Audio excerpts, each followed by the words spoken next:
मुख्तार अंसारी की मौत हो चुकी है, ये जानकारी मिल रही है। मुख्तार अंसारी की मौत हो चुकी है। जो तस्वीर की मैं अभी जिक्र कर रहा था, जिसमें स्ट्रेचर से मुख्तार अंसारी की बॉडी को निकाला जा रहा था, उसमें हाथ उसका लटका हुआ नजर आया है। और अभी जो जानकारी मिल रही है, मुख्तार अंसारी की मौत की खबर मिल रही है।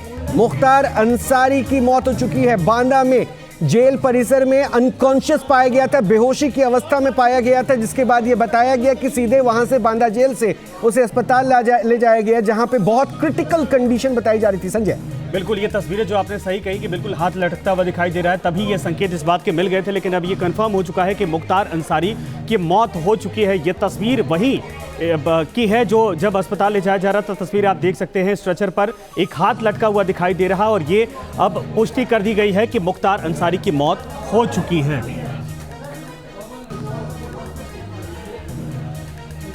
आलोक से और अपडेट लेते हैं। आलोक, क्या जानकारी, मुख्तार अंसारी की मौत की खबर?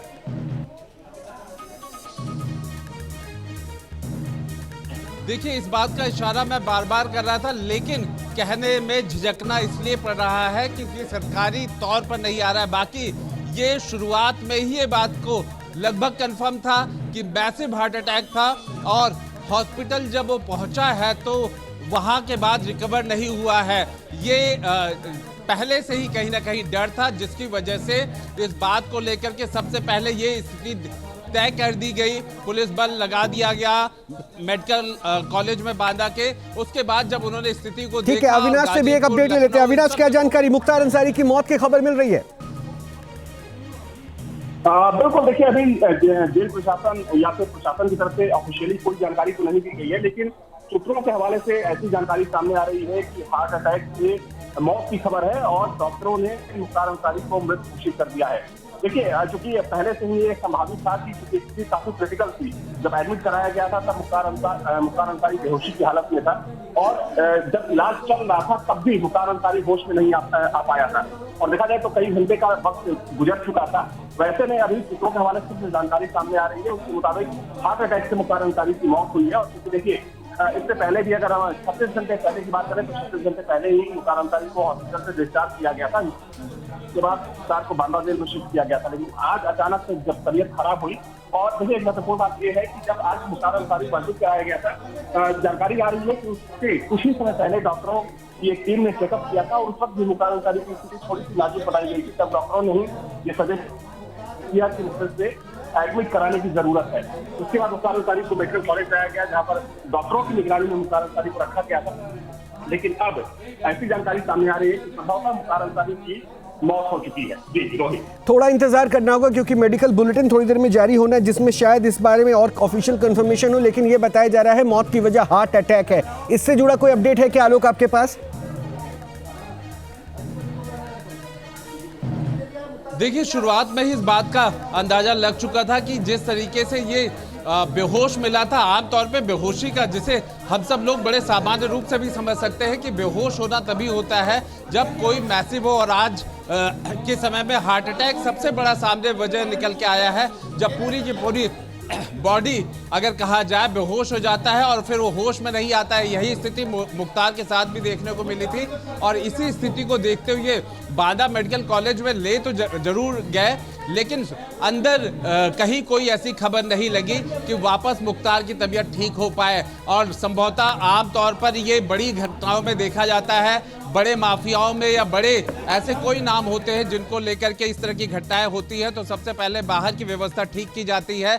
जैसे इसमें हम देख रहे थे, पुलिसिंग, प्रिवेंटिव पुलिसिंग और इन सब चीज़ों को चाक चौबंद किया गया, और अभी भी व्यवस्थाओं को ठीक किया जा रहा है। और मुझे ऐसा बताया जा रहा है कि पहले मुख्यमंत्री को सारी चीजें ब्रीफ की जा रही हैं लगातार, और उसके बाद ही कोई अनाउंसमेंट हो सकता है। जिस प्रेस रिलीज की बात हम कह रहे हैं, डीजी ऑफिस में वो प्रेस रिलीज तैयार की जा रही है। मैं आलोक अभी आपको रोक रहा हूं, मैं एक बार तस्वीरों को थोड़ा ब्रीफ कर दूं, साथ ही साथ आप उस पर अपनी तमाम जानकारियां भी साझा करते रहिएगा। एक बार इन तस्वीरों को देखिए। मुख्तार अंसारी की मौत के बाद ये तस्वीरें आ रही हैं, और तस्वीरों में दिख रहा है कि चारों तरफ वो जो उनके परिवारजन है, मुख्तार अंसारी का जो परिवारजन है, उनमें मातम दिख रहा है। ये तस्वीर भी हम आपको दिखा रहे हैं। थोड़ी देर पहले हमने आपको सबसे पहले ये तस्वीर दिखाई थी जब मुख्तार अंसारी के उस बॉडी को लाया गया था हॉस्पिटल जेल से। उसी वक्त की ये कंडीशन है, जैसे स्ट्रेचर पर बॉडी को एम्बुलेंस से उतारा जाता है, हाथ मुख्तार अंसारी का लटका हुआ नजर आता है, जिसके बाद यह अंदेशा जताया जा रहा था कि मुख्तार अंसारी को जब अस्पताल लाया गया था शायद उस वक्त ही मुख्तार अंसारी की मौत हो चुकी थी, क्योंकि जेल परिसर में, जो जेल परिसर के बारे में जानकारी मिली थी, जेल बैरक में ही मुख्तार अंसारी अनकॉन्शियस था, यानी वो बेहोशी की अवस्था में वहां अस्पताल में पाया गया था। उसके बाद जेल प्रशासन ने उसे अस्पताल शिफ्ट किया। अस्पताल में फिर उसके बाद कहा गया 9 डॉक्टर्स की टीम निगरानी कर रही है, और निगरानी के दौरान ये बात पर बार बार छनके आ रही थी कि शायद मुख्तार अंसारी अब नहीं बचा है, उसकी मौत हो चुकी है और हार्ट अटैक की वजह से उसकी मौत हुई। हालांकि अभी भी इसकी ऑफिशियल पुष्टि हार्ट अटैक की वजह है मौत की, ये नहीं बताया गया, लेकिन फिलहाल जो जानकारी है उसके मुताबिक मुख्तार अंसारी की मौत हो चुकी है। और वो उस वक्त की तस्वीर, 2 तस्वीरें भी आपके टीवी स्क्रीन पर, इन दोनों तस्वीरों को ध्यान से देखिए। एक में मुख्तार अंसारी को जब हॉस्पिटल लाया गया तब की तस्वीर है, जब काफी अनकॉन्शियस स्थिति में मुख्तार अंसारी नजर आया। दूसरी तरफ ये खबर मुख्तार अंसारी के परिवार वालों को गाजीपुर में शायद पता चल चुकी थी, और उसके बाद वहां की ये तस्वीरें हैं। और उसके बाद ये भी खबरें आई कि मुख्तार अंसारी का जो परिवार गाजीपुर में था वो बांदा की ओर निकल चुका है। इससे पहले इस बीच में प्रशासनिक अलर्ट पूरे राज्य में घोषित कर दिया गया, खास करके लखनऊ, बांदा और गाजीपुर में प्रशासन को अलर्ट कर दिया गया। बांदा में 144 भी लागू कर दी गई। दूसरी तरफ ये भी देखना होगा जो मुख्तार अंसारी का बैकग्राउंड रहा है, क्रिमिनल बैकग्राउंड, डॉन के रूप में उसकी एक पहचान रही, और ये भी माना गया कि जब तक वो सत्ता के करीब रहा तब तक उसके ऊपर जितने भी मुकदमे थे उन मुकदमों में वो कभी दोषी नहीं साबित हो पाया। शायद उसे कहीं ना कहीं ये एक कह लीजिए कि एक सिक्योरिटी प्रोटोकॉल की तरह सिक्योरिटी शायद उसको मिलती रही पॉलिटिकल सिनारियो में। दूसरी तरफ पिछले 18 महीने के उस गणित को देखें तो 18 महीने में कई केसेस पर वो आरोपी जो था वो आरोप उस पर तय होते हैं। और दूसरा जो सबसे बड़ा सेटबैक मुख्तार अंसारी के लिए रहा वो था पंजाब से उसकी शिफ्टिंग, पंजाब जेल से उसकी शिफ्टिंग उत्तर प्रदेश के बांदा जेल में किया गया, जिसके बाद से मुख्तार अंसारी ने अपनी जान को हमेशा खतरे में बताया। इससे पहले भी अभी 3 दिन पहले जब मुख्तार अंसारी के स्वास्थ्य में गिरावट की खबरें आई, जब उसे हॉस्पिटल में ट्रीटमेंट के लिए लाया गया, तब भी मुख्तार अंसारी के परिवार वालों की तरफ से ये प्रतिक्रिया दी गई और ये बताया गया कि मुख्तार अंसारी दरअसल अभी अपनी जिंदगी को लेकर काफी डरा हुआ है, और हो सकता है मुख्तार अंसारी इस बात की संभावना जता रहा है कि उसे स्लो पॉइजन दिया जा रहा है अस्पताल में। और ये 2 तस्वीरें हम बार बार आपको दिखा रहे हैं। 2 तस्वीरें पूरी कहानी बयां करने के लिए काफी है, क्योंकि जिस वक्त मुख्तार अंसारी को अस्पताल लाया गया उस वक्त स्ट्रेचर पर लेटा मुख्तार अंसारी काफी अनकॉन्शियस नजर आ रहा है, जिसमें उसका वो जब मुख्तार अंसारी को बाहर निकाला जा रहा था तब मुख्तार अंसारी का हाथ वहां पे लटका नजर आया। और दूसरी तरफ परिवार वालों में आप मातम देख सकते हैं। बिल्कुल सही रोहित आपने कहा, और 2 तस्वीरें इस वक्त आप देख रहे हैं। एक तरफ गाजीपुर आवास की तस्वीरें हैं, जैसे जानकारी मिली उसके बाद बड़ी संख्या में लोग वहां पर पहुंच गए, परिवार के लोग हालांकि वहां से रवाना हो चुके। लेकिन एक तरफ जो तस्वीर आप जिक्र कर रहे हैं बार बार, देखिए आलोक ने भी ये जिक्र किया था कि 1.5 घंटे के आसपास अगर मेडिकल कॉलेज से कोई अंदर से खबर नहीं आती है तो इसकी मोस्ट संभावना थी, प्रोबेबिलिटी थी कि अंदर शायद यही खबर आनी बाकी थी। आलोक हमारे साथ एक बार फिर से जुड़ गए। आलोक, अभी अपडेट क्या है? परिवार के लोग वहां से रवाना हो चुके हैं, लेकिन जो तस्वीर सामने आई है और जो गाजीपुर से भी तस्वीर सामने आ रही है साफ दिखाती है कि अब वहां से परिवार के लोग रवाना तो हो चुके हैं, लेकिन अब बांदा में क्या प्रक्रिया चल रही है इस वक्त? देखिए, जिस तरीके से रोहित बता रहे थे और जिस तरीके से आपके पास भी अपडेट है, ये बांदा से परिवार पहुंच जाएगा। उसके बाद सबसे बड़ी बात यही है कि पुलिस के लिए अगर हम शासन प्रशासन के लिहाज से देखें, कानून व्यवस्था के लिहाज से देखें, तो यूपी सरकार के लिए सबसे महत्वपूर्ण है कि यूपी में जो व्यवस्था है वो कानून व्यवस्था बिल्कुल चाक चौबंद रहे, शांतिपूर्ण रहे। और मुख्तार अंसारी के बारे में जैसे रोहित बता रहे थे, ये वो नाम है जिसको लेकर के पूर्वांचल थर्राया करता था। जब गैंग वॉर होता था तो जो गैंग वॉर की बात होती थी तो मुख्तार अंसारी उसमें सबसे आगे थे। मुख्तार अंसारी का वो नाम था जिसको लेकर के कभी गवाह सामने नहीं आता था, पलट जाता था। मुख्तार अंसारी का वो नाम था जो पिछले 6 महीने या 1 साल से टूट रहा था लगातार। ऐसा माफिया जो कि डरा हुआ माफिया बन रहा था। ये सारी चीजें थी जो उसके मनोबल को तोड़ रही थी, और उस टूटते हुए मनोबल में एक चीज ये भी शामिल था कि अब उसे लग रहा था कि शायद बाहर निकलने के सब रास्ते बंद हो गए हैं। आपके पास फिर से मैं शॉर्ट अपडेट ले रहा हूं उसके बाद, क्योंकि देखिए जराइम की दुनिया, अदावत की दुनिया में जो पूर्वांचल का ये क्षेत्र था, मुख्तार अंसारी वहाँ भी बहुत बड़ा नाम था। और अभी जो मेरे पास जानकारी मिल रही है मैं पहले वो साझा कर दूं। मुख्तार का बड़ा बेटा अफजाल और शिवगत उल्ला अंसारी बांदा पहुंच रहा है, ये जानकारी मुझे मिल रही है।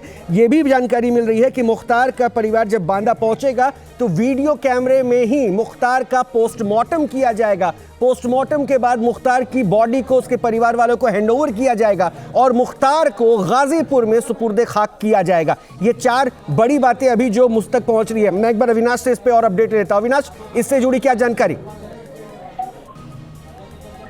देखिए, मुख्तार अंसारी का जो पूरा परिवार है वो इस वक्त बांदा पर पहुंचने वाला है, क्योंकि संभवतः शाम में ही मुख्तार अंसारी के जो परिवार के लोग थे सदस्य थे उनको खबर लग चुकी थी। और देखिए, सबसे एक इम्पोर्टेंट चीज आपको बताने जा रहा हूँ कि मुख्तार अंसारी के परिवार के कुछ लोग जो थे वो अभी भी बांदा में मौजूद हैं, क्योंकि जब पिछली बार तबियत खराब हुई थी तो मुख्तार अंसारी का छोटा बेटा उमर अंसारी मुख्तार अंसारी से मिलने हॉस्पिटल गया था, लेकिन मुख्तार अंसारी के बेटे को नहीं मिलने दिया गया कुछ तकनीकी दिक्कतों की वजह से, जिसके बाद तमाम आरोप लगाए गए।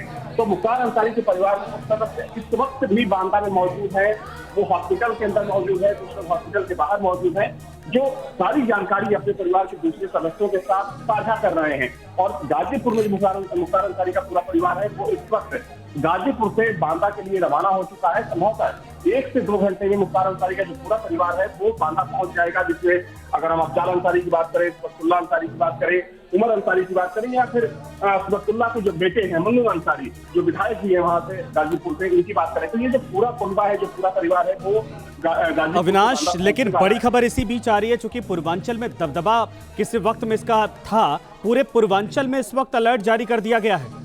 और एक अपडेट और भी है, बांदा, मऊ, गाजीपुर, इन 3 जगहों पे अभी धारा 144 की जानकारी भी मिल रही है। ये इससे भी जुड़ा कोई अपडेट हो तो एक बार साझा कीजिए आलोक प्लीज।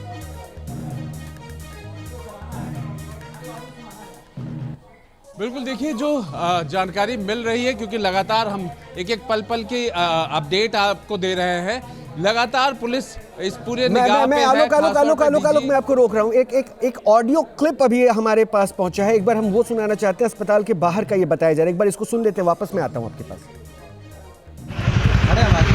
अरे अब तो चला गया भैया।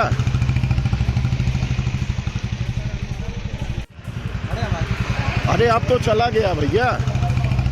ये उस वक्त के तस्वीर और ऑडियो को हम आपको सुनवा रहे हैं। अपने दर्शकों को बता दें कि जिस वक्त मुख्तार अंसारी को अस्पताल लाया गया था, यानी बैरक में जब वो अनकॉन्शियस मिला था, पुलिस उसको लेकर अस्पताल पहुंची और अस्पताल पहुंचने के बाद इसी एम्बुलेंस से मुख्तार अंसारी को स्ट्रेचर पर लादकर बाहर निकाला जा रहा था। और वहां पे जो कोई लोकल मौजूद थे उन्होंने अपने वीडियो में कैप्चर किया और ये लाइन, हालांकि इस लाइन के मायने उसी समय शायद स्पष्ट हो चुके थे, लेकिन हम तब तक इंतजार कर रहे थे जब तक हमें औपचारिक तौर पर ऑफिशियली इसकी पुष्टि करती हुई खबरें नहीं मिलती। आलोक, वापस आपके पास।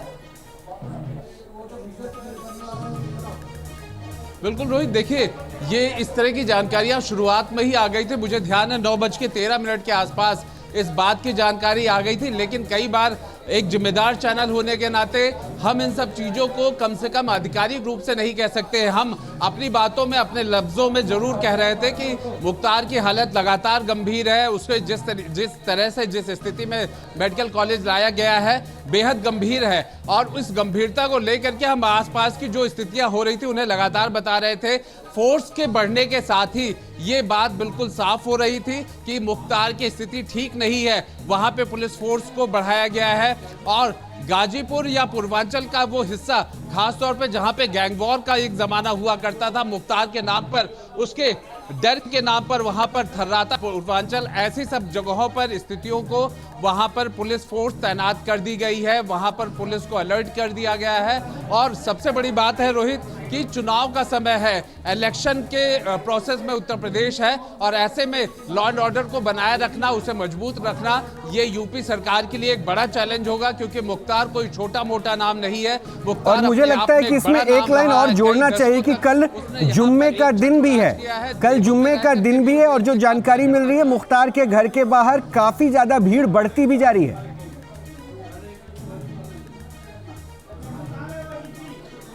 बिल्कुल रोहित, देखिए कल न सिर्फ जुम्मा है, फ्राइडे है, बल्कि जिस तरह से रोजे और रमजान का महीना चल रहा है, इन सब को लेकर के, इन सब का ख्याल करते हुए ऐसी स्थितियों में डीजीपी ऑफिस से लगातार एक एक चीज को ध्यान में रखा जा रहा है और इन बारीकियों को ध्यान में रखा जा रहा है। और लेकिन एक बात ये जरूर कहना पड़ेगा रोहित कि ऐसी स्थितियां पिछले कुछ समय में उत्तर प्रदेश में रही हैं, जहां पर पुलिस के लिए सबसे बड़ा चैलेंज था कानून व्यवस्था, उन सबको पुलिस ने बेहतरीन ढंग से पूरा किया। ऐसे में प्रिवेंटिव पुलिसिंग सबसे महत्वपूर्ण होता है, जिसे हमने देखना शुरू कर दिया है। पुलिस डिप्लॉयमेंट, पुलिस का जो प्रिवेंशन है वो हम लगातार देख रहे हैं और कहीं ना कहीं उसका सरकारी अविनाश पॉलिटिकल सिंपैथाइजर होंगे, यानी जो राजनीतिक संवेदना प्रकट करने की कोशिशें होंगी ताकि राजनीतिक मंशा या राजनीतिक हसरत जो पालते हैं उनको फायदा मिले, वो एक अलग पहलू हो सकता है। बट हमें इस बात को भी ध्यान रखना होगा टू द पॉइंट कि ये क्रिमिनल था, कन्विक्टेड क्रिमिनल था। 60 से ज्यादा मामले चल रहे हैं मुख्तार अंसारी के खिलाफ और ये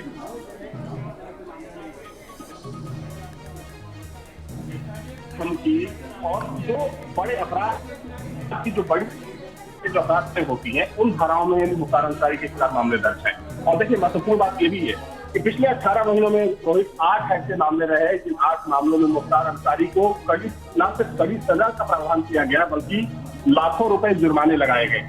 और एक दौर वो भी था, आपने देखा कि जब हुई थी, क्योंकि वो जो पूरा मामला था सीबीआई को हैंडओवर कर दिया गया।